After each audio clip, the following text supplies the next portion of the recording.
The morning briefing on Nexus Prime always started at 0800 ship time, which meant Captain Jake Sullivan had exactly 12 minutes to finish his coffee and get to the diplomatic complex without running into Princess Lyra during her daily walk through the gardens. He timed her routine down to the minute over the past 6 months, and avoiding the Empress's daughter had become as much a part of his schedule as reviewing intelligence reports. Jake checked his chronometer, 0752. Perfect. He could take the service corridor through the West Wing and arrive at the briefing room without any chance encounters that would require polite conversation and diplomatic smiles he didn't have the energy to fake. Captain Sullivan called Ambassador Torres as Jake slipped through the back entrance of the conference room right on time as always. I trust you reviewed the updated territorial agreements. Yes, ma'am, Jake replied, settling into his usual seat with his back to the panoramic windows that offered a view of the gardens. He'd learned early not to sit where he might catch glimpses of silver-streaked hair and those unsettling color-changing eyes that seem to catalog everything with military precision. The Empress has requested additional security assessments for the cultural exchange program, Torres continued, activating the holographic display. Apparently, Princess Lyra is particularly interested in participating in the joint training exercises with our Marines. Jake felt his jaw tighten. Involuntarily, I'd recommend against it.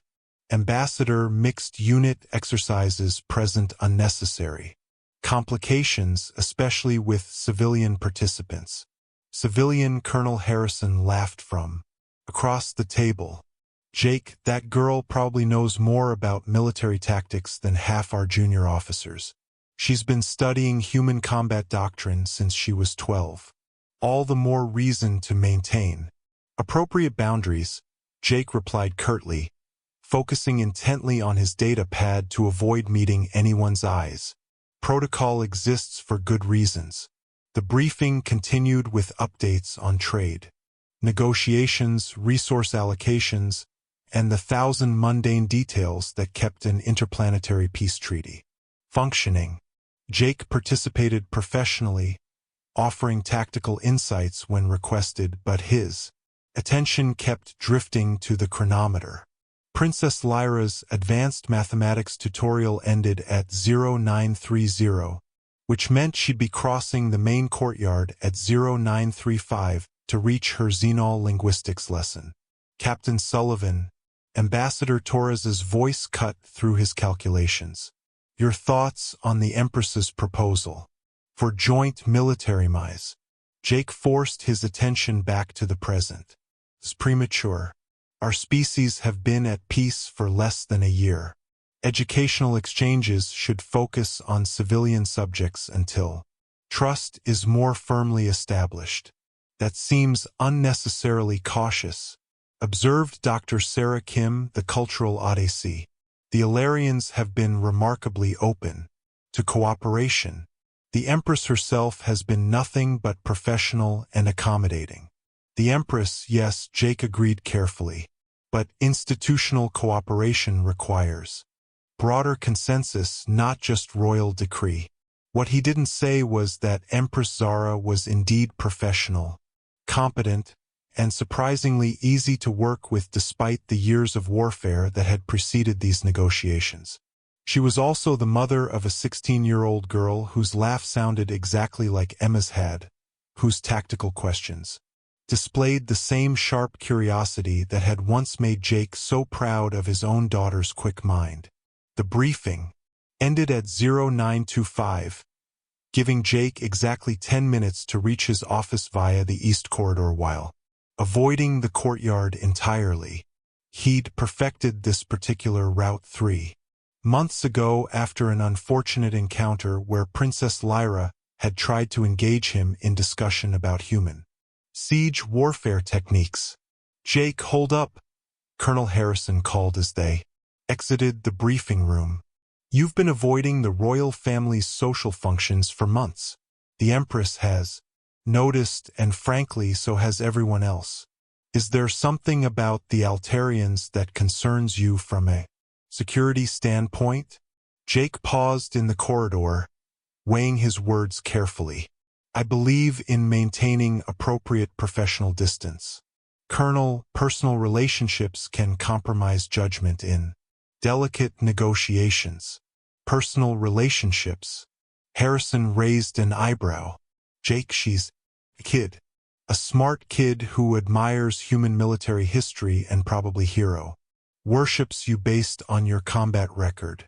Treating her like she's carrying some kind of diplomatic plague is starting to look like prejudice. The accusation hit harder than Jake expected, but he couldn't explain that. Prejudice had nothing to do with it. How could he tell Harrison that looking at Princess Lyra's eager face, listening to her rapid-fire questions about tactical doctrine and military ethics, felt like being stabbed repeatedly in the chest? That her resemblance to Emma went beyond physical appearance into mannerisms, speech patterns, and that particular way of tilting her head when considering a complex problem.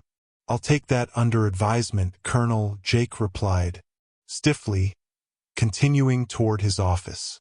The afternoon brought its usual series of security assessments and intelligence briefings. Work that kept Jake's mind occupied with concrete problems and solutions. But at 1600, his carefully maintained schedule was disrupted by an unexpected summon to the Empress's private reception hall. Jake arrived to find a formal gathering, already in progress, with human diplomats mingling with Altarian quarters while servers circulated with refreshments. From both cultures, Empress Zara held court near the center of the room, her silver hair catching the light as she gestured during an animated conversation with Ambassador Torres. And there, standing beside her mother with perfect posture and those shifting eyes, currently bright with curiosity, was Princess Lyra. Jake immediately began calculating exit strategies, but Ambassador Torres noticed his arrival and beckoned him over. Captain Sullivan, excellent timing. The Empress was just discussing the historical precedents for military alliances between former enemies. A fascinating subject, Empress Zara said smoothly, her eyes holding the subtle gold tint that Jake had learned indicated focused attention. Captain, I'm curious about your perspective on the transition from wartime to peace military relationships. It was a perfectly reasonable question from a head of state to a military advisor, but Jake found himself uncomfortably aware of Princess Lyra listening intently to every word. Her eyes had shifted to the deep blue that seemed to indicate intense concentration, and she was clearly memorizing his response for later analysis.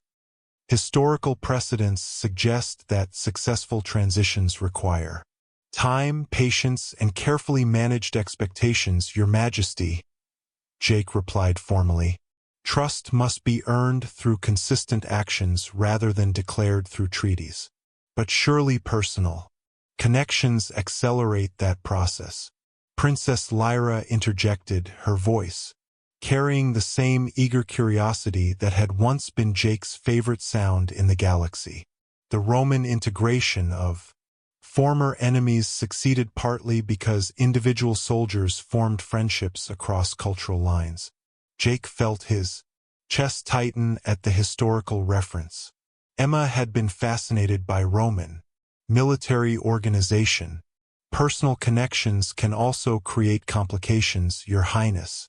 Professional relationships are generally more stable and predictable. The hurt that flashed across Princess Lyra's face was quickly masked, but not before Jake saw her eyes shift to the muted gray that indicated emotional pain.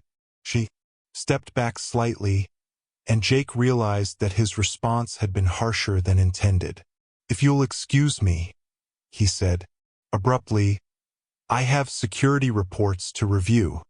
He left the reception without another word, missing the look of concern that passed between mother and daughter and the way Princess Lyra's shoulders sagged as she watched him walk away.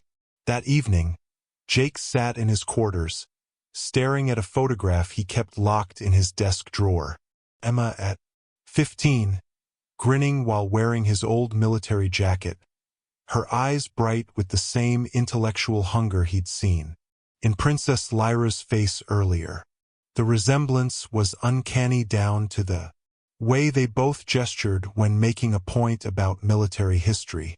But Emma was dead, killed in an Alterian attack 18 months ago, and no amount of diplomatic progress would bring her back.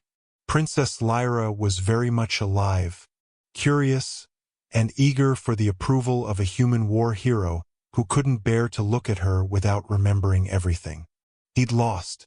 The knock on Jake's door came at 0630, 30 minutes before his usual wake-up time and 45 minutes before Princess Lyra's morning routine would take her through the gardens.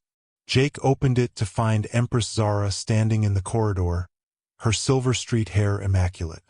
Despite the early hour and her eyes holding the steel-gray color he'd learned indicated barely controlled anger. "Your Majesty," Jake said, immediately snapping to attention, despite being dressed in sleeping clothes. "Is there an emergency?" "You could say that, Captain Sullivan," she replied coolly. "May I come in? We need to discuss your treatment of my daughter." Jake's stomach dropped, but he stepped aside to allow her entry. The Empress moved into his small quarters with a fluid grace that characterized all Altarians, but there was tension in her posture that suggested this conversation was going to be anything but diplomatic.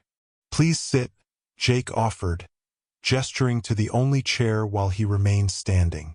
"Can I offer you something to drink?" "I'm not here for refreshments, Captain."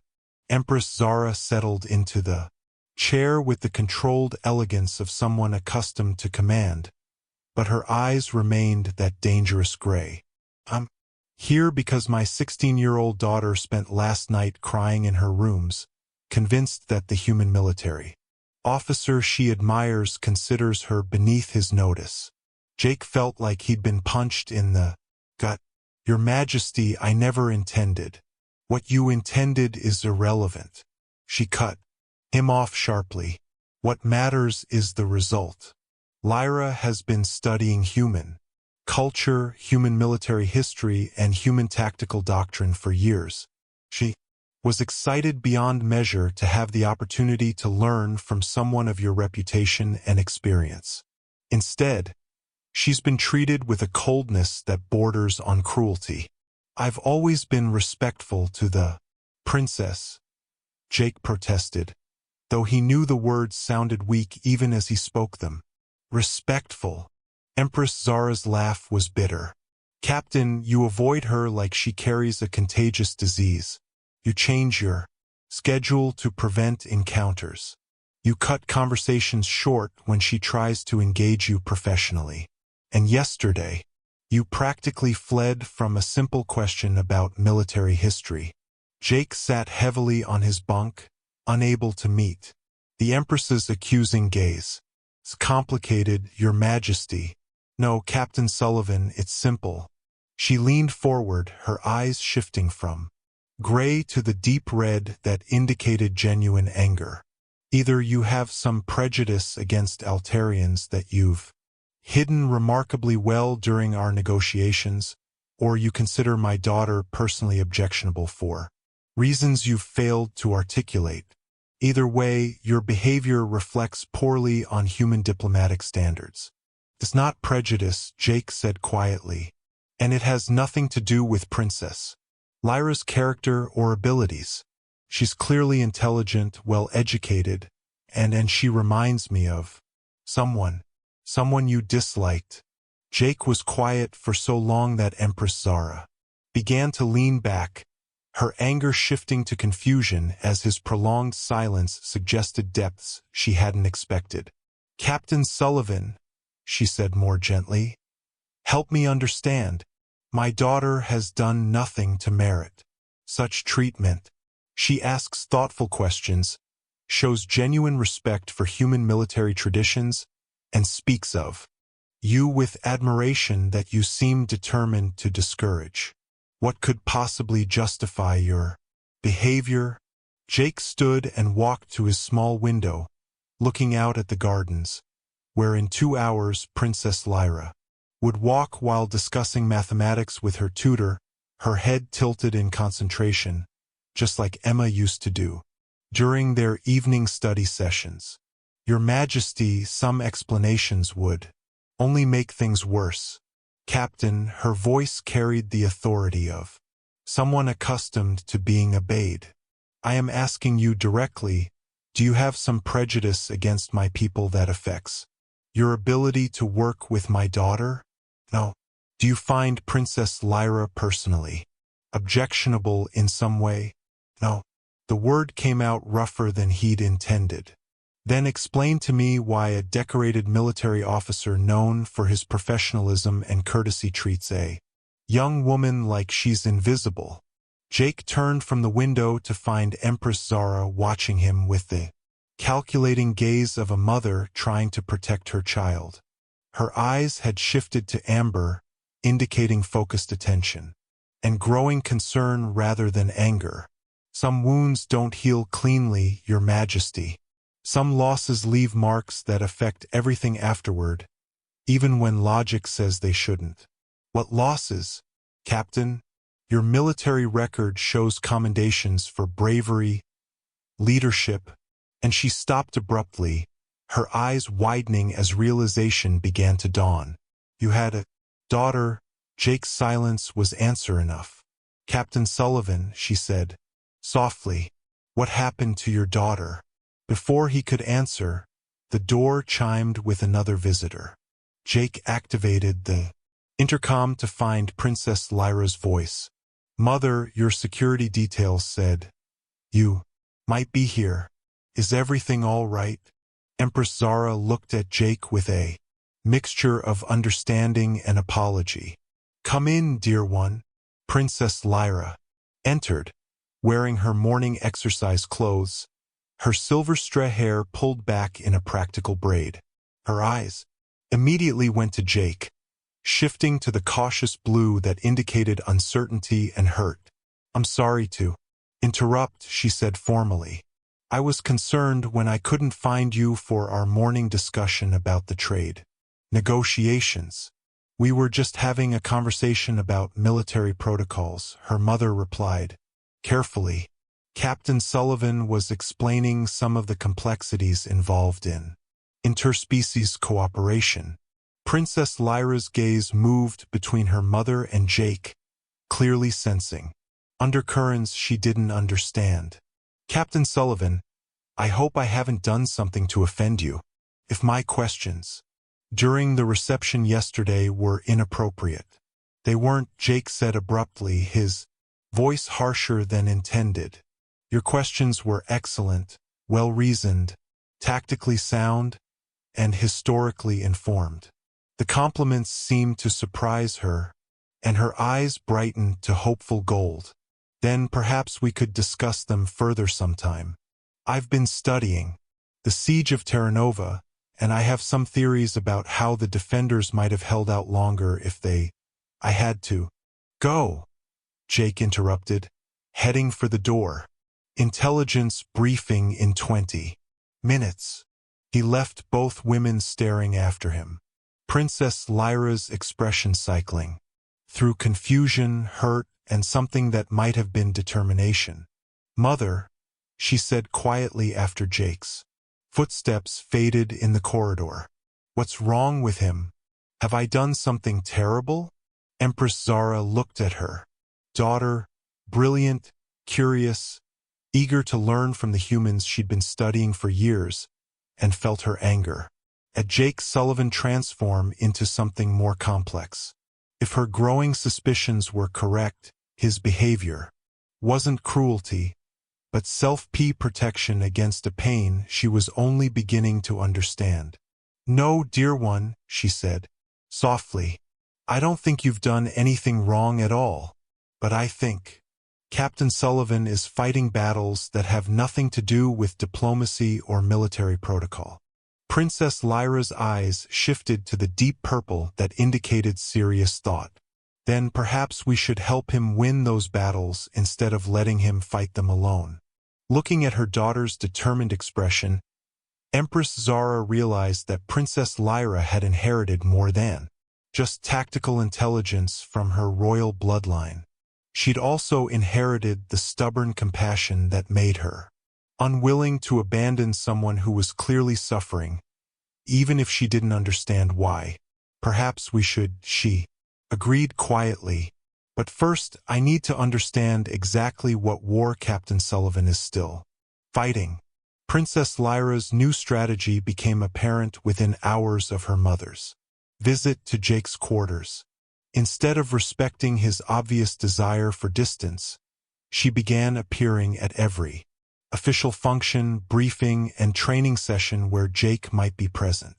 Her questions became more sophisticated, her tactical observations more insightful, and her determination to prove herself worthy of his attention increasingly impossible to ignore. Princess Jake said carefully during a joint strategic planning session, "Your analysis of the defensive positions is comprehensive, but perhaps you'd be more interested in the cultural exchange programs." "With respect, Captain," she replied, her eyes bright with the gold of focused determination. "I find military logistics fascinating. For instance, your supply chain modifications during the Centauri campaign. How did you account for the variable gravity effects on ammunition trajectories?" Jake felt his carefully maintained composure cracked slightly. The question was exactly the kind Emma would have asked, technically precise and strategically relevant. "Standard compensation algorithms, Your Highness. Nothing particularly innovative. But the algorithms had to be modified for 3 different gravity environments. Simultaneously, she pressed on. The mathematical complexity alone must have required. Perhaps we should focus on current operations rather than historical campaigns." Jake interrupted, his voice tighter than he'd intended. The hurt that flashed across Princess Lyra's face was quickly masked, but Jake saw her shoulders straightened with renewed determination. She was treating his deflections as a challenge to overcome rather than a boundary to respect. The situation escalated during the following weeks. Joint training exercise. Jake had specifically requested assignment to observe human units only, but arrived at the training ground to find Princess Lyra suited up in borrowed combat gear, deep in conversation with Sergeant Martinez about squad movement patterns. Sergeant Jake called sharply, "What's the status of civilian observers?" "No civilians here," Captain Martinez replied with barely concealed amusement. "Her Highness has full observer credentials from Ambassador Torres. And, frankly, she's asking better questions than some of our junior officers." Princess Lyra turned toward Jake, her expression polite but determined. "Captain Sullivan, I was hoping you might evaluate my understanding of small unit tactics. I've been studying human military doctrine extensively, and I'd value your professional assessment." Before Jake could formulate a polite refusal, the training exercise began. What followed was a routine urban combat simulation designed to test squad coordination and adaptability. Princess Lyra observed from the designated safe zone, taking detailed notes and asking perceptive questions about tactical decisions as they unfolded. The accident happened during the 3rd scenario. A malfunctioning training robot, its safety protocols corrupted by a software glitch, began firing live rounds instead of simulation markers. The first shots went wide, sparking off the concrete barriers, but the robot's targeting system was adapting, learning, becoming more accurate with each burst. "Take cover," Jake shouted, his training taking over as he assessed the situation. The robot was positioned between the observation area and the nearest exit, its weapons tracking toward the cluster of observers. That included Princess Lyra. Jake didn't remember making the decision to move. One moment he was behind cover, calculating angles and escape routes, and the next he was sprinting across open ground as the robot's weapons swung toward the observation platform. He tackled Princess Lyra just as a burst of projectiles shredded the space where she'd been standing. Both of them, rolling behind a concrete barrier as automated weapons fire chewed chunks from the wall above their heads. "Stay down," Jake commanded, his body positioned protectively over hers as debris rained around them. "Sergeant Martinez's status on that kill switch." "Working on it, Captain," came the shouted reply from across the training ground. Princess Lyra was breathing hard beneath him, her eyes wide with shock, but already analyzing the tactical situation. The robot's movement pattern suggests its targeting system is prioritizing the largest concentration of personnel, she observed with remarkable calm. "If we can disperse the observers, Princess, this isn't a theoretical exercise," Jake said grimly, checking his sidearm despite knowing that standard training ammunition wouldn't penetrate the robot's armor. "That thing is firing live rounds." "I know," she replied, and her voice held steady courage that reminded Jake painfully of Emma's reaction to her first combat simulation. "But understanding its behavior patterns might help us predict." The weapon's fire stopped abruptly as someone finally managed to activate the emergency shutdown.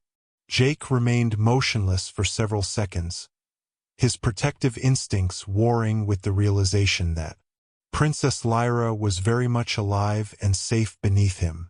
"Captain," her voice was quiet, uncertain. "I think it's over." Jake pushed himself up immediately, putting distance between them as the rational part of his mind reasserted itself. Princess Lyra sat up, slowly, her hair disheveled and her training gear torn from their impact with the concrete. But her eyes were bright with something that looked disturbingly like admiration. "Thank you," she said simply. "You didn't have to." "I did have to," Jake replied more harshly than he'd intended. "Protecting civilians in combat situations is standard protocol." The word civilians hit her like a physical blow, and Jake watched her expression cycle through hurt, anger, and finally, resignation. She stood and dusted off her gear with careful dignity. "Of course, Captain, standard protocol." Her voice was perfectly controlled, but Jake could see the way her hands trembled slightly as she gathered her scattered notes. "I should return to my quarters and file an incident report." She walked away with her spine straight and her head high, every inch the royal princess despite her disheveled appearance. Jake watched her go, hating himself for the way his protective instincts had betrayed his carefully maintained emotional distance. Captain Sergeant Martinez approached cautiously. "That was some quick thinking. But with respect, sir, you might want to reconsider how you're treating the kid." "I'm treating her appropriately for a civilian observer," Jake replied stiffly. "Sir, that girl just got shot at by a malfunctioning robot, and her first concern was helping with tactical analysis. She's got ice in her veins and brains to match. Reminds me of Sergeant." Jake cut him off sharply. Dismissed. That evening, Jake found himself summoned once again to meet with Empress Sarah. But this time, the location was her private study rather than his quarters. When he arrived, he found her standing by a large window overlooking the gardens, her posture rigid with controlled emotion. "Your Majesty," he said formally. "Captain Sullivan." She turned and her eyes held the deep red of barely contained fury. "I've just spent 2 hours consoling my daughter, who is convinced that no amount of study, preparation, or dedication will ever earn her the respect of the human military officer she most admires. Jake said nothing, having learned that silence was often the safest response. When dealing with angry royalty, she told me about the training accident. Empress Sarah continued, how you risked your life to save hers, then dismissed her gratitude by calling her a civilian who required protection. That's what she is, Your Majesty, is it? The Empress moved closer, her eyes shifting to the steel gray of implacable determination. Captain Sullivan, I've been patient with your evasions and accommodating to your obvious discomfort. But my daughter is not a fragile flower who requires gentle handling. She is a brilliant young woman who has earned the right to be taken seriously by the people she respects. Jake felt his own composure beginning to crack under the weight of her accusations and his own guilt. Your Majesty, you don't understand. Then help me understand, she commanded. Because tomorrow morning, I'm going to have to decide whether to continue these negotiations with a human delegation that apparently considers my heir unworthy of basic courtesy, or whether to conclude that this alliance was a mistake from the beginning. The ultimatum hit Jake like ice water. 6 months of delicate negotiations, the future of humanitarian relations, the peace that had cost so many lives to achieve, all of it balanced on his ability to explain feelings he could barely acknowledge to himself. Your Majesty, he said quietly, some truths are more painful than any lie. Some explanations cause more damage than silence. Captain Sullivan, she replied with absolute finality. You have until tomorrow morning to decide whether the pain of truth is worth more than the collapse of everything we've worked to build. Because I will not allow my daughter to continue suffering for reasons you refuse to share. Jake arrived at Empress Sar's private study at precisely 0800, his dress, uniform immaculate, and his expression carefully neutral. He'd spent the entire night staring at Emma's photograph, weighing the cost of truth against the price of continued silence. The Empress was waiting for him, her silver streaked hair pulled back severely and her eyes holding the cold steel of absolute resolve. Captain Sullivan, she said, without preamble, I trust you've given considerable thought to our conversation. Yes, Your Majesty. Jake remained standing at attention, his hands clasped behind his back. You deserve an explanation for my behavior toward Princess Lyra. I deserve honesty, Captain. Nothing more, nothing less. Jake took a breath that felt like swallowing glass. Your Majesty, I avoid your daughter because looking at her is like being stabbed repeatedly in the chest. She has the same curiosity, the same intelligence, the same way of tilting her head when she's thinking about tactical problems. She asks the same kinds of questions, makes the same kinds of observations, and has the same fearless approach to learning that his voice cracked slightly, that my daughter Emma had. Empress Zara's eyes shifted from steel gray to surprised amber. Had Emma was killed 18 months ago in an Alaran attack on the Kepler research station. The words came out flat, clinical, as if he were reading from an incident report. She was 15 years old, brilliant, fascinated by military history, and convinced she was going to follow in her old man's footsteps. She died because she was in the wrong place at the wrong time when your people decided that human expansion into the Kepler system constituted a territorial threat. The color drained from Empress Sar's face, her eyes shifting to the deep purple that indicated shock and growing understanding. Captain, I had no idea. Princess Lyra doesn't just look like Emma, Jake continued, his voice gaining strength as the words finally began flowing. She thinks like her, questions like her, gets that same excited expression when she's working through a complex tactical problem.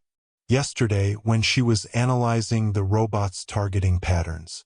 While we were under fire, it was exactly what Emma would have done. Exactly. Jake moved to the window, looking out at the gardens where Princess Lyra would soon be walking to her morning tutorials. I requested assignment to these peace negotiations because I believed ending this war was the best way to honor Emma's memory. I thought I could handle working with Altarians professionally, diplomatically. I never expected to encounter someone who would remind me so completely of what I'd lost. So, you've been avoiding Lyra, not from prejudice but from grief, Empress Zara said quietly. Every conversation with her feels like talking to Emma's ghost. Every tactical question she asks is one Emma might have asked. When she gets frustrated with a problem, she makes the same expression Emma made.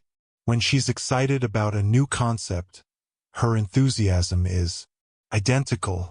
Jake's hands clenched at his sides. I know it's not fair to her. No, she deserves better treatment, but Your Majesty, I'm not strong enough to watch your daughter grow into the brilliant military mind that Emma will never have the chance to become. The silence stretched between them, broken only by the quiet hum of environmental systems and the distant sounds of the diplomatic complex beginning its daily routines. When Empress Sarah finally spoke, her voice was gentle in a way Jake had never heard before. Captain Sullivan, why didn't you tell me this sooner? Because changes nothing, Jake replied. Emma is still dead. The war still happened. Princess Lyra still deserves a mentor who can give her the attention and guidance her abilities warrant. Not someone who sees ghosts when he looks at her. But understanding changes everything, Empress Zara said firmly. Lyra has been blaming herself for your distance, convinced that she's somehow inadequate or offensive to human sensibilities. Knowing that your behavior stems from loss rather than rejection would make her feel sorry for me, Jake finished. Your Majesty, I don't want Princess Lyra's pity. I don't want her to feel obligated to be gentle with the grieving human or to moderate her questions to avoid causing me pain. She's too intelligent and too ambitious to waste time coddling someone else's emotional wounds. The door chimed softly, and Princess Lyra's voice came through the intercom. Mother, you asked me to join you at 0815. Empress Zara looked at Jake with a question in her eyes. He nodded reluctantly. Come in, dear one. Princess Lyra entered wearing her formal diplomatic attire, her silver street hair arranged in the elaborate braids that indicated official functions. Her eyes immediately went to Jake, shifting to cautious blue as she took in his dress uniform and formal posture. Princess Lyra, her mother said gently, Captain Sullivan has something he needs to tell you. Jake met the young woman's gaze directly for the first time in months, seeing the guarded hope in her color-shifting eyes. Your Highness, I owe you an explanation and an apology for my behavior over the past 6 months. Princess Lyra straightened, her diplomatic training evident in her composed posture despite the uncertainty in her expression. Captain Sullivan, if I've done something to offend you, haven't, Jake interrupted gently. Princess, I had a daughter named Emma. She was 15 when she died in the attack on Kepler Research Station 18 months ago. She was brilliant, curious about military tactics, and had the same way of asking challenging questions that you do. Princess Lyra's eyes widened, shifting to the soft gold that indicated understanding beginning to dawn. When I look at you, Jake continued, his voice steady but quiet. When I hear your questions about tactical doctrine or strategic analysis, when I see your excitement about military history, it's like watching Emma again. The resemblance isn't just physical. It's in the way you think, the way you approach problems, the way you light up when you discover something new about combat theory. Oh, Princess Lyra said softly, her eyes shifting to deep purple, as the full implications settled over her. I remind you of her every single day, Jake confirmed. Every question you ask is one she might have asked. Every tactical insight you offer is the kind she would have made. I've been avoiding you, not because you're inadequate or because I disapprove of you, but because spending time with you forces me to confront everything I lost when she died. Princess Lyra was quiet for a long moment, her gaze moving between Jake and her mother as she processed this revelation. When she spoke, her voice held a maturity that reminded Jake painfully of Emma's reaction to difficult truths. Captain Sullivan, she said carefully, I understand why you would want to avoid that pain, but may I ask you something? Jake nodded. Would Emma have wanted you to honor her memory by refusing to share your knowledge with someone who could benefit from it? Would she have approved of you denying guidance to a student simply because that student reminded you of her? The question hit Jake like a physical blow, partly because it was exactly the kind of ethical challenge Emma would have posed, and partly because he knew the answer. No, he admitted. Emma would have told me I was being an idiot and wasting an opportunity to make a positive difference. Princess Lyra's eyes brightened to warm gold, and for the first time in months, Jake didn't flinch away from her smile. Then perhaps we could find a way to honor her memory together rather than letting grief keep us apart. Empress Zara watched the exchange with growing amazement, seeing her daughter display the kind of emotional intelligence and compassionate wisdom that couldn't be taught in any classroom. What did you have in mind, Your Highness? Jake asked. Would you tell me about her? About Emma? I mean, what kinds of questions did she ask? What aspects of military theory fascinated her most? And then, perhaps, she paused, her diplomatic training wearing with her natural directness. Perhaps you could teach me some of the things you would have taught her if she'd had the chance to learn them. Jake felt something shift in his chest, a loosening of the tight knot of grief he'd been carrying for 18 months. She was working on a tactical analysis of the siege of Vega when she died. She had a theory about how the defenders could have held out longer if they'd modified their supply line management. The siege of Vega.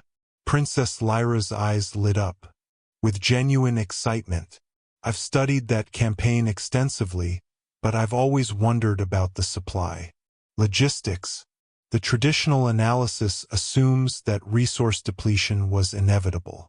But if the defenders had implemented rotating cash systems, exactly what Emma was thinking, Jake said, and for the first time in months, the memory brought warmth instead of only pain.